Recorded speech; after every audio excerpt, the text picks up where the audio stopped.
Good morning बच्चों, नमस्कार, सुप्रभात। BA part second year, subject अपना पॉलिटिकल साइंस। आप सभी स्टूडेंट्स का हार्दिक अभिनंदन, स्वागत ऑनलाइन क्लासेस में। देखिए, कल हम लोगों ने बात की थी राज्यसभा के बारे में। हम लोगों ने आप लोगों को कल लगभग राज्यसभा वाला जो टॉपिक था वो कंप्लीट हो चुका था।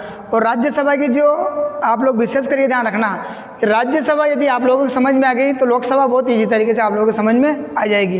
राज्यसभा के बारे में मैंने आप लोगों को जनरली बात बताई थी कि राज्यसभा गठन होता है, उसका गठन की प्रक्रिया, उसके सदस्यों के लिए जो आयु सीमा होती है वो भी मैंने बताई थी कि सदस्य कौन बनता है, कितनी आयु उसमें होनी चाहिए। यानी कि राष्ट्रपति पद से ये आयु वाला चैप्टर है वो स्टार्ट हो जाता है। जैसे राष्ट्रपति बनने के लिए 35 साल की आयु तो होनी चाहिए, तो वही राज्यसभा जब मैंने पढ़ाया था आप लोग बताया 30 साल की आयु होनी चाहिए।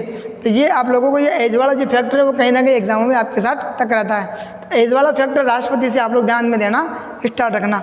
और लास्ट के अंतर्गत मैंने आप लोगों को राज्यसभा की जो महत्वपूर्ण जो विशेष दो शक्तियाँ थी या दो कार्य कह सकते हैं उनको, वो मैंने आप लोगों को बताया था। एक बार उसको और रिमाइंड कर देता हूँ, क्योंकि वो क्वेश्चन अब तक आप लोगों के बीए सेकेंड ईयर के अंतर्गत यदि 5 बार एग्जाम हुआ तो 3 बार वो क्वेश्चन जरूर आते बार बार रिपीट होता है। और कंपटीशन में वो क्वेश्चन राज्यसभा का हमेशा आता है। वो मैंने आप लोगों को बताया था। एक तो बताया था आप लोगों को मैंने आर्टिकल 249 और एक था आर्टिकल 312। ये मैंने आप लोगों को दो आर्टिकलों के बारे में बताया था। अनुच्छेद 249 के बारे में मैंने आप लोगों को बताया था कि राज्यसभा किसी भी राज्य महत्व की सूची पर कानून बनाने का कार्य कर सकती है। ये मैंने आप लोगों को बताया था। राज्य सूची यानी कि राज्य महत्व का विषय होना चाहिए, तो राज्यसभा अपने 2/3 बहुमत से राज्य सूची के किसी भी महत्व के विषय पर कानून बना सकती है। ये आप लोग ध्यान रखना। और आर्टिकल 1 था 312, यानी कि जो नवीन जो भर्तियाँ जो प्रक्रियाएँ हैं वह भर्तियाँ निकालने का कार्य राज्यसभा के द्वारा किया जाता है। यानी कि जो आप लोग हर साल देखते हो ना, ये आईएएस वगैरह की जो भर्तियाँ क्यों होती है, क्योंकि ये राज्यसभा को विशेष अधिकार दिया गया है। इसलिए चाहे कोई वैकेंसी आए ना आए, लेकिन आईएएस वगैरह वाली वैकेंसी वो हर साल आती है। चाहे कितने पद हो उसमें, चाहे 100 पदों पर भर्ती निकाली जाए, लेकिन भर्ती होती है। तो ये वाला आप लोग विशेषकर ध्यान रखना राज्यसभा के संदर्भ में। राज्यसभा एक स्थायी सदन जो कभी भंग नहीं होता है। और राज्यसभा के सदस्यों का कार्यकाल मैंने बताया था 6 वर्ष के लिए होता है। ये आप लोगों को ध्यान में रखना है। और 1/3 सदस्य उनके प्रति 2 वर्ष में सेवानिवृत्त होते रहते हैं। और इनकी जो संख्या है कार्यकाल की वो भी मैंने आप लोगों को बता दी थी। और अलग अलग राज्यों से जनसंख्या के आधार पर राज्यसभा में प्रतिनिधित्व दिया गया, ये भी मैंने आप लोगों को बता दिया था। अब देखिए, उन्हीं के साथ साथ अब बात करते हैं हम लोग संसद का जो दूसरा सदन है, जिसे हम लोग लोकसभा के नाम से जानते हैं। आज हम लोग लोकसभा के ऊपर डिस्कशन करेंगे कि लोकसभा क्या है, इसका गठन कैसे होता है, इसके सदस्यों का निर्वाचन कैसे होता है, लोकसभा का कार्यकाल कितना होता है, इसके जो कौन कौन से पदाधिकारी होते हैं, सदस्यों के बैठने का जो कोरम सेट क्या होता है, लोकसभा में कौन कौन से पदाधिकारी होते हैं और इनके विशेष जो अधिकार है वो कौन से होते हैं, और लोकसभा क्या काम करती है, उसके बारे में हम लोग जनरली आज डिस्कशन करेंगे। देखिए डियर स्टूडेंट्स, पहला सेंटेंस आप लोगों के बीच में आता है लोकसभा। संसद 2 सदनों वाली है, ये फिर बताया था एक बार। संसद के 2 सदन हैं, राज्यसभा और लोकसभा। संसद के अंग 3 हैं, समझने वाली बात ध्यान रखना। संसद 3 अंगों वाली है। 3 अंग कौन कौन से हैं? राष्ट्रपति, राज्यसभा और लोकसभा। संसद 2 सदनों वाली है, राज्यसभा और लोकसभा। ये आप लोगों को ध्यान में रखना है। तो हम लोग बात करते हैं अभी लोकसभा की।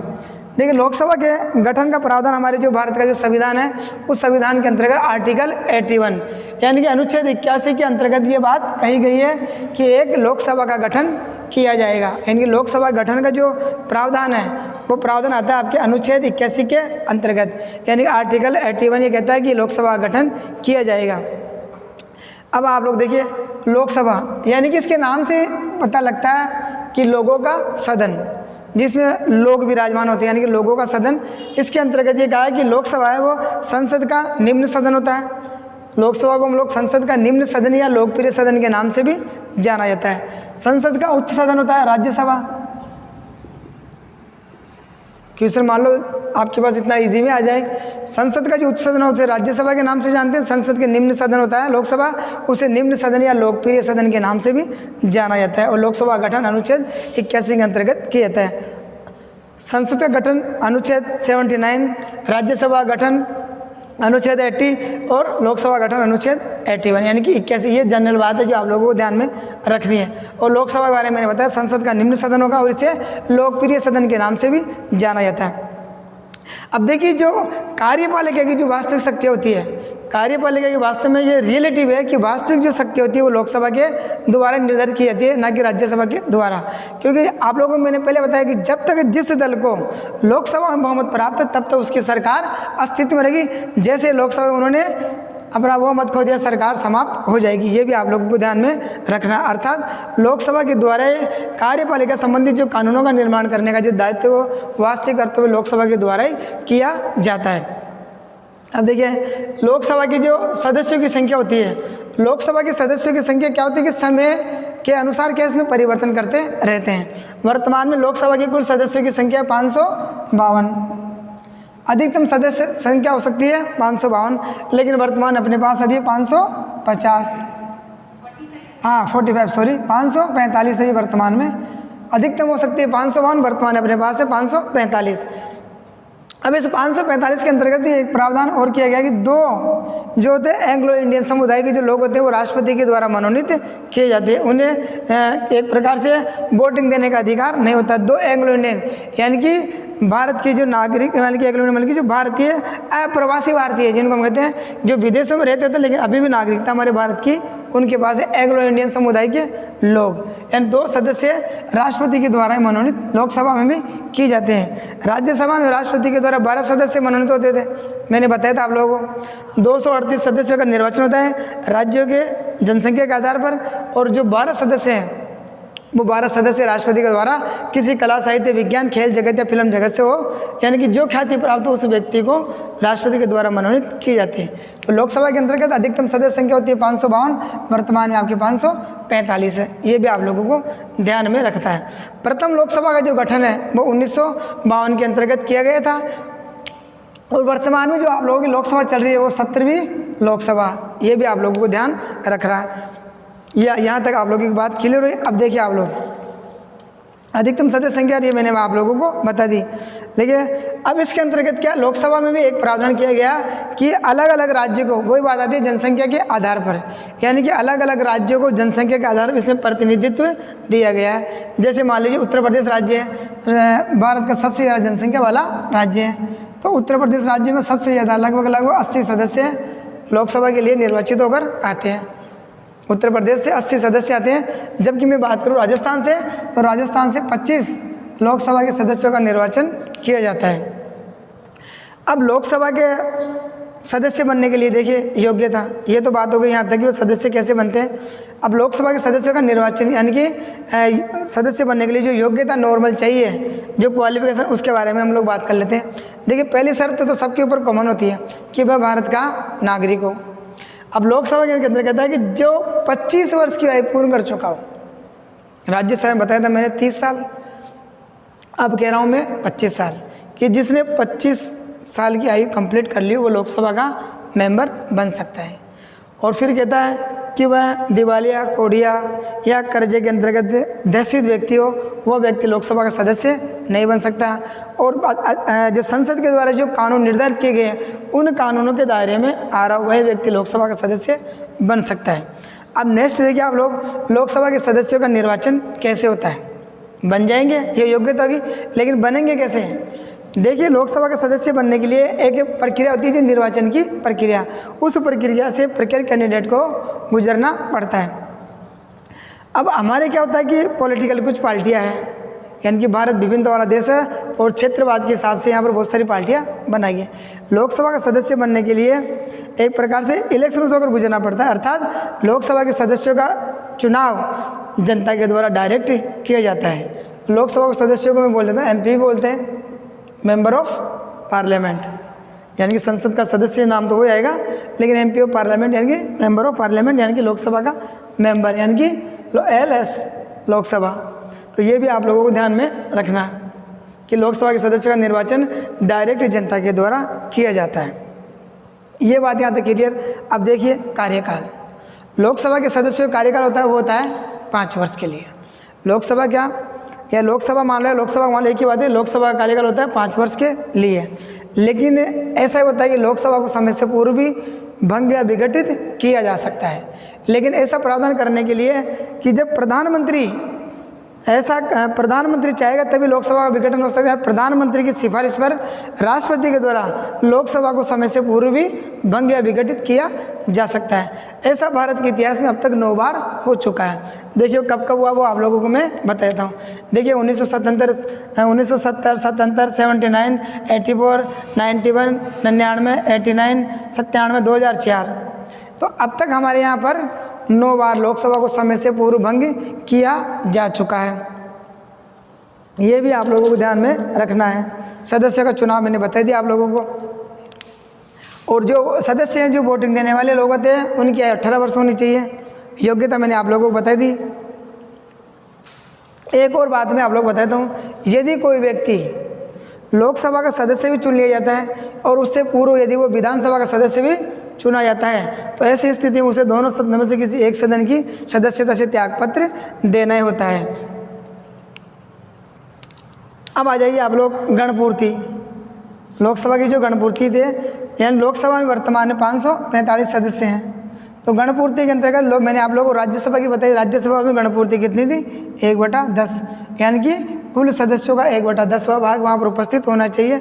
और यही बात लोकसभा के अंतर्गत भी कही गई कि लोकसभा की जो मीटिंगों का जो कोरम सेट किया गया, वो सेट किया गया कि जब तक 1/10 सदस्य उपस्थित नहीं होंगे तब तक लोकसभा की मीटिंगों का, यानी कि एक प्रकार से मीटिंगों को प्रारंभ नहीं किया जा सकता। इसीलिए लोकसभा अध्यक्ष के द्वारा 1/10 सदस्यों को लिखित में चिट्ठी दी जाती है कि आप लोगों को तो उपस्थित होना ही होना है। ये भी आप लोगों को ध्यान में रखना है। अब देखिए आप लोग कुछ सदस्यों के विशेष अधिकार। सदस्यों के विशेष अधिकारों में मैंने आप लोगों को उससे बताए थे कि लोकसभा के सदस्यों को भी विशेष अधिकार है कि लोकसभा के सदस्य के द्वारा यदि जब लोकसभा का सत्र चल रहा हो, सत्र के दौरान यदि उनके द्वारा गलत स्पीच भी बोल दी जाती है, मान लीजिए आप देखा और कभी जब सत्र चलता है तो कभी कभी घूंसे लाते जाते हैं, ऐसी स्थिति आती है कि चप्पल जूते फेंक देते हैं सदन के अंतर्गत ही, गाली गलौज कुछ भी ऐसे इस प्रकार का जो माहौल है उसमें बन जाता है। किसी नेता के ऊपर स्याही फेंक देना, जूता फेंक देना, चप्पल फेंक देना, ये एक दौर चलता है जब सत्र चलता है। तो कहता है कि यदि लोकसभा के सदस्यों के द्वारा यदि अपने स्पीच में यदि कभी कभी गलत शब्दों का प्रयोग भी कर लिया जाता है, तो ऐसी स्थिति में उनके ऊपर एक प्रकार से उनके ऊपर जो कानूनी प्रक्रिया वो बाध्य नहीं है कि उनको डायरेक्ट आप गिरफ्तार कर लोगे, इस प्रकार का प्रावधान भी नहीं किया गया। अर्थात यदि उनके ऊपर आप लोगों को अरेस्ट करना है या कानून प्रक्रिया को अपनाना है तो 40 दिन पहले इसकी सूचना लोकसभा अध्यक्ष को देनी हो, तभी आप उनके ऊपर न्यायालय के द्वारा उन्हें गिरफ्तार नहीं किया जा सकता। ये भी प्रावधान इनको विशेष परिस्थितियों में दिए गए हैं। अब देखिए मेन बात, लोकसभा में विपक्ष।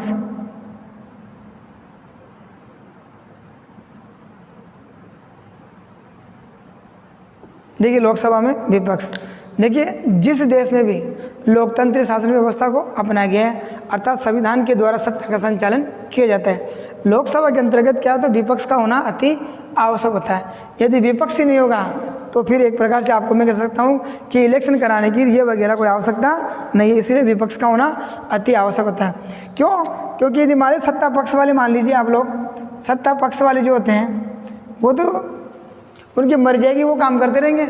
विपक्ष वालों का काम होता है कि सत्ता पक्ष के द्वारा जो कार्य किए जा रहे हैं उन कार्यों में कमियां निकालना, सरकार के विरोध में धरने प्रदर्शन करना, यानी कि जनता के बीच में जाना। आप देखा करो अभी वर्तमान के अंदर सत्ता पक्ष में भारतीय जनता पार्टी दल है, प्रधानमंत्री नरेंद्र मोदी जी है, और विपक्ष में कांग्रेस पार्टी है। तो कांग्रेस पार्टी के नेताओं को देखा करो आप, और जो अन्य पार्टियाँ वो भी कांग्रेस के साथ में आ जाती है।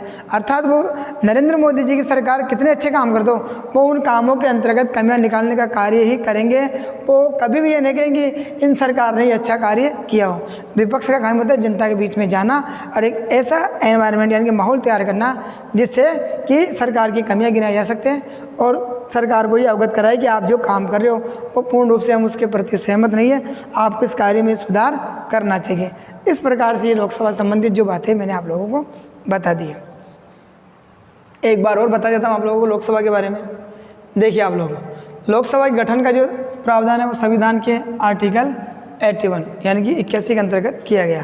प्रथम लोकसभा का गठन 1952 में किया गया था और वर्तमान में 17वीं लोकसभा का अस्तित्व में है। अब इसके अंतर्गत देखिए आप लोकसभा को संसद का निम्न सदन या लोकप्रिय सदन के नाम से भी जाना जाता है। और कार्यपालिका की जो महत्वपूर्ण जो शक्तियाँ है वो एक प्रकार से लोकसभा के पास ही होती है। और लोकसभा के सदस्यों की संख्या में समय समय पर परिवर्तन किया गया है, लेकिन अभी 2026 तक इतनी कितनी रहेगी 545 और अधिकतम हो सकती है 552। ये 2026 तक एज इट इज़ ऐसे कैसी रहेगी, ये भी आप लोगों को विशेष ध्यान रखना है।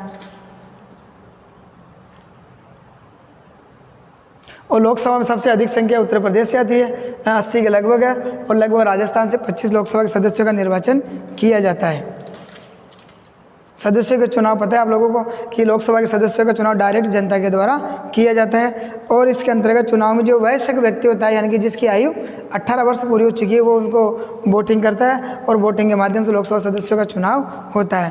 पहले ये भाई वोट देने की आयु पहले 21 वर्ष थी, लेकिन उसके बाद में इस आयु को घटाकर 18 वर्ष कर दिया गया, यानी कि 18 वर्ष जो व्यक्ति है और जिसका निर्वाचन पद्धति नामांकन वाली जो प्रणाली आती है उसमें नामांकन होना चाहिए, तो वह लोग मतदान देकर उनको कर सकते हैं। लोकसभा के कार्यकाल लोकसभा को भंग करने के लिए, यानी कि लोकसभा को समय से पूर्व भी प्रधानमंत्री की सिफारिश पर भंग या विघटित किया जा सकता है। और अब तक भारत में 9 बार ऐसा हो चुका है। 1970, 1977, 79, 84, 91, 99, 89, 97, 2004, यानी कि अब तक 9 बार लोकसभा समय से पूर्व भंग हो चुकी है। लोकसभा तभी भंग हुई जब ऐसा प्रधानमंत्री चाहेगा।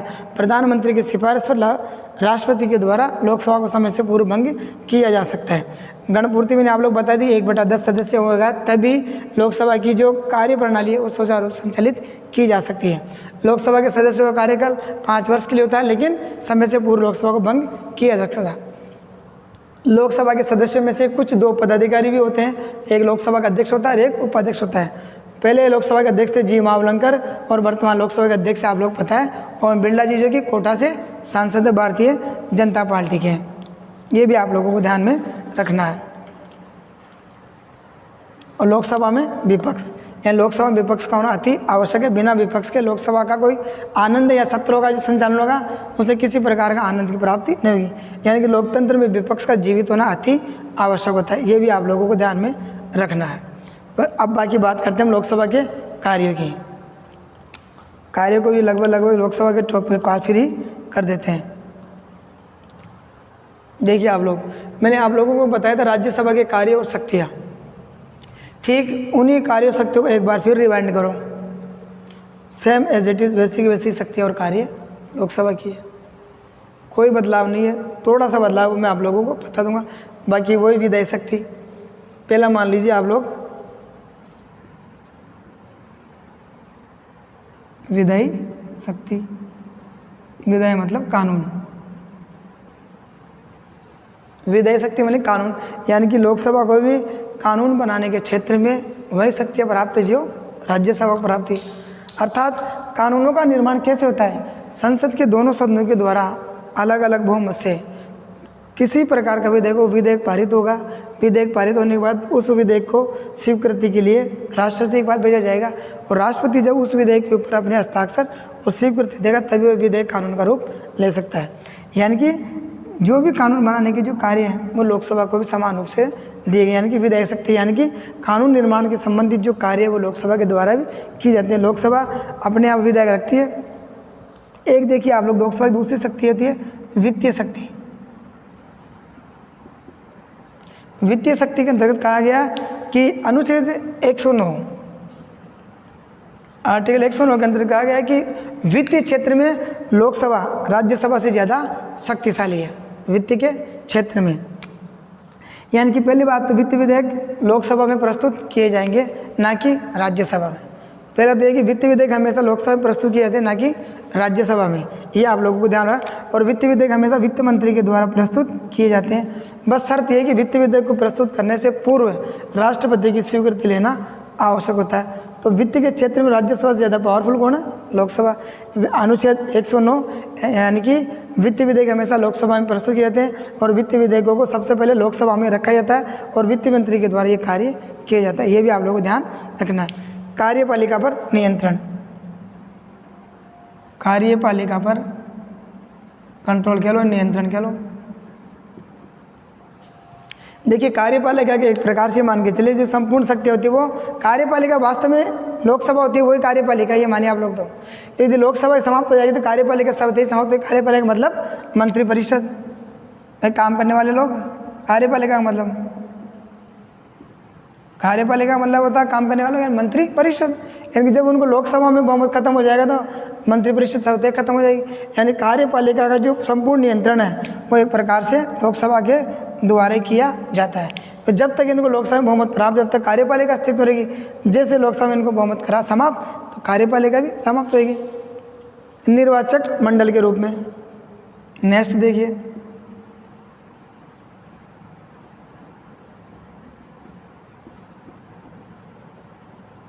निर्वाचक मंडल के रूप में कैसे? देखिए राष्ट्रपति के जो चुनाव होते हैं उन चुनाव में लोकसभा के सदस्य भी भाग लेते हैं। मैंने पहले बताया मैडम कि राष्ट्रपति के चुनाव में राज्यसभा के सदस्य भी भाग लेते हैं और उसी रूप से लोकसभा के सदस्य भी शामिल होते हैं। यानी कि लोकसभा के सदस्य को राष्ट्रपति के चुनाव में भाग लिया जाता है और राष्ट्रपति को जो 98 का प्रावधान है महाभियोग, उस महाभियोग को भी एक प्रकार लोकसभा के द्वारा पारित कराया जा सकता है। यानी कि राज्यसभा और लोकसभा दोनों को समान शक्तियाँ दी गई है। नेक्स्ट आप लोगों को जनता के रूप में कार्य करना, जनता के लिए या रूप में कार्य करना। ये देखिए लोकसभा के जो सदस्य होते हैं, लोकसभा मान लीजिए, इसके सदस्य मान लीजिए, ये जनता के प्रति विशेष रूप होते हैं। यानी कि जनता से जुड़े हैं, जनता इनका निर्वाचन करती है। तो लोकसभा के सदस्य विशेषकर जनता से संबंधित जो समस्या होती है उन समस्या का समाधान भी इन्हीं के द्वारा किया जाता है। ये आप लोगों को विशेषकर ध्यान रखना। और ये आप लोगों का लोकसभा वाला टॉपिक है वो कंप्लीट।